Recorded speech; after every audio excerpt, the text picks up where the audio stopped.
O Império Romano e a Palestina. Quando se aproximava o ano 1 de nossa era, a religião hebraica tinha se tornado bem assentada no Oriente Médio. Ela estava, contudo, passando por mudanças, algumas das quais eram causadas pela extensão do Império Romano para a Palestina. Os romanos, dirigidos para a conquista por estranhas religiões místicas, com definidos subtons da fraternidade, frequentemente tornavam a vida difícil para os judeus. Neste ambiente, um número de seitas judaicas se elevou e, com frequência, estavam em disputa umas com as outras, exceto a respeito de um só assunto. Os romanos não eram bem-vindos na Palestina. Algumas seitas hebraicas, tais como a dos saduceus, proclamavam a vinda de um Messias de Deus, um Messias que deveria prevalecer na luta eterna do bem contra o mal, trazendo liberdade aos judeus oprimidos. Esta ideia se tornou muito popular entre os hebreus da Palestina, muito embora sua forte conotação política a tornasse perigosa. As profecias messiânicas do Velho Testamento começaram já em 750 a.C., com o profeta Isaías. Os apocalipses judeus apareciam esporadicamente depois disso, ainda que bastante frequentemente mantivessem vivo o medo de um cataclismo mundial. Os exemplos incluem os profetas Joel, por volta de 400 a.C., e Daniel, por volta de 165 a.C. Ironicamente, as profecias eram muito duras e expressavam uma hostilidade tremenda contra o próprio povo judeu, mesmo que tais profecias aparentassem beneficiá-lo. Os videntes do Velho Testamento descreveram as pessoas de Israel como perversas e pecadoras. Eles citaram Jeová, os ameaçando com todos os tipos de calamidade contra os judeus e contra os opressores deles. Ninguém deveria ser poupado. Para dar sabor a estas previsões, aqui está uma citação do último livro do Velho Testamento, escrito pouco antes de 445 a.C. Olhe, virá o dia em que tudo queimará como se em um forno, e todo orgulho, e todos aqueles que agem perversamente devem sucumbir. E o que vem deve queimar a todos, disse o Senhor das Hostes, que não restará raiz ou ramo. Mas para você que teme o meu nome, nascerá o sol da justiça, e se elevará com a cura em suas asas. E você virá adiante crescendo como os bezerros nos estábulos. E tu andarás sobre os perversos, porque eles estarão em cinzas sob as solas de seus pés, no dia em que eu fizer isto, disse o Senhor das Hostes. Lembre-se da lei de Moisés, meu servidor, que eu ordenei em Horebe para todo Israel, com os estatutos e julgamentos.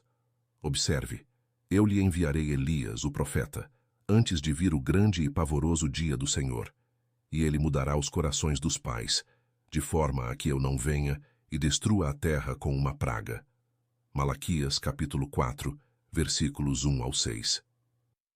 A passagem acima prega a vinda de um mensageiro especial de Deus chamado Elias, que era o competidor hebraico contra o Metaia da religião budista. Os budistas, talvez sentindo uma demonstração de superioridade ou caindo nas presas das corrompidas influências da fraternidade, redefiniram a história de Metaia para assemelhá-la aos apocalipses monoteístas. Isto criou uma ilusão de que os hebreus e os budistas estavam esperando a mesma pessoa, quando, de fato, eles não estavam.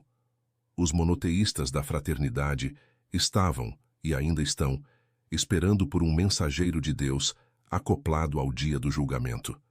Os budistas estavam simplesmente esperando um amigo que é esperto e se preocupa o suficiente em terminar o trabalho de Buda, sem a necessidade que o mundo inteiro seja aniquilado. Os hebreus modernos ainda estão esperando que Elias apareça, enquanto que os cristãos acreditam que Elias foi João Batista, o homem que batizou Jesus Cristo.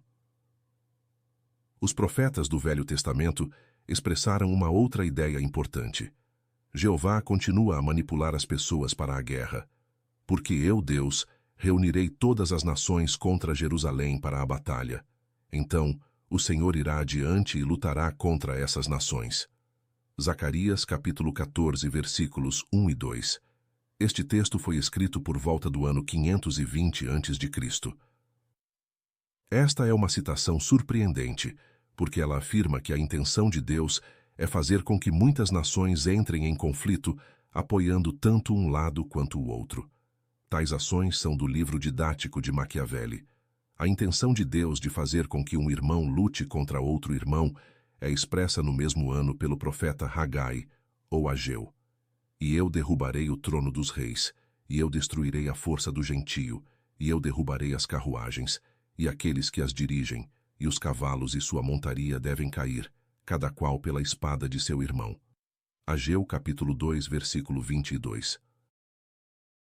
Os crentes bíblicos ainda acreditam que um ser supremo esteja por trás das viciosas intenções maquiavélicas descritas na Bíblia.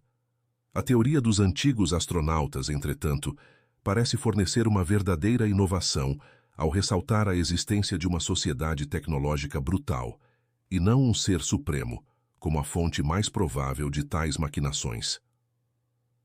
Quando as pessoas aderem às profecias apocalípticas, geralmente o fazem porque elas acreditam em predeterminação.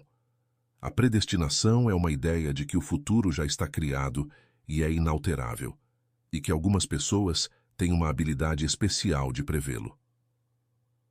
A predestinação realmente existe? Por amor ao debate, vamos assumir que sim. Em um dado momento no presente, já existe um futuro criado que é tão sólido e real quanto qualquer momento no passado ou presente. Talvez o tempo não seja tão linear como temos acreditado. Se um tal futuro já existe, isto significa que seja inevitável a sua ocorrência? Não. Aqui está um simples exercício em duas partes que ilustra muito bem isto. Parte 1. Encontre um pedaço de tempo e o anote. Calcule o que o tempo será em exatamente 30 segundos. Agora, decida exatamente onde você estará de pé quando o momento dos 30 segundos chegar. Olhe o relógio e se assegure de estar no ponto em que escolheu. Você acaba de criar uma profecia e a cumpriu. Parte 2. Olhe novamente o relógio e decida uma nova locação. 10 segundos antes que chegue o momento dos 30 segundos, repense se você quer realizar a profecia. Se você o quiser, esteja no lugar que decidiu estar. Se não, escolha um novo local ao acaso e esteja lá quando o momento dos 30 segundos chegar. Repita o exercício acima inúmeras vezes.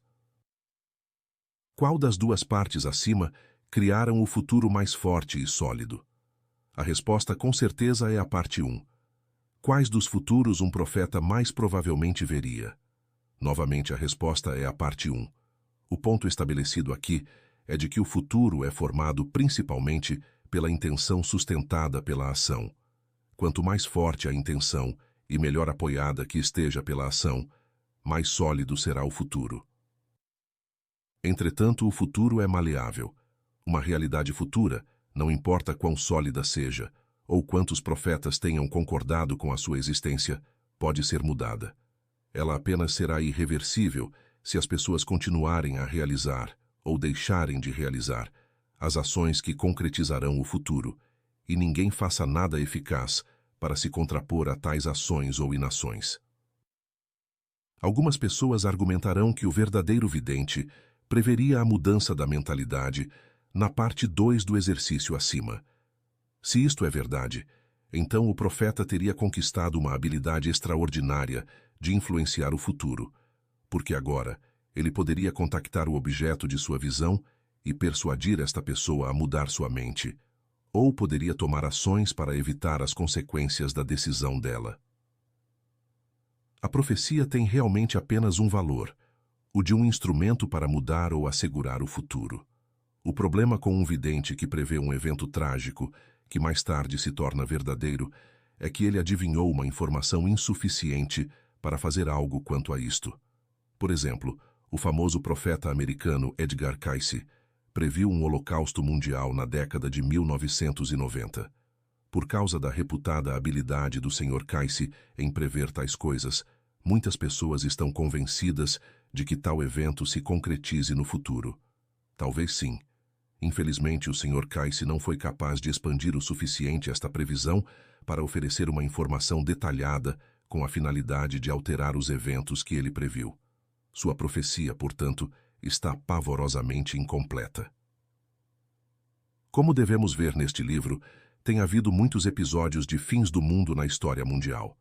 Todos eles têm cumprido as profecias religiosas, exceto em um ponto crucial. Nenhum deles trouxe uma nova era de paz e salvação como prometeram. A despeito do pálido registro, muitas pessoas hoje estão pregando que ainda há mais um fim do mundo ou batalha final para trazer uma vida melhor. Pouco depois do primeiro ano de nossa era, um controvertido líder religioso nasceu e tentou evitar ser declarado um Messias apocalíptico. Ele não foi bem sucedido e seria pregado em uma cruz de madeira como resultado. Hoje o conhecemos como Jesus Cristo, e sua existência tem relevante importância na história da humanidade.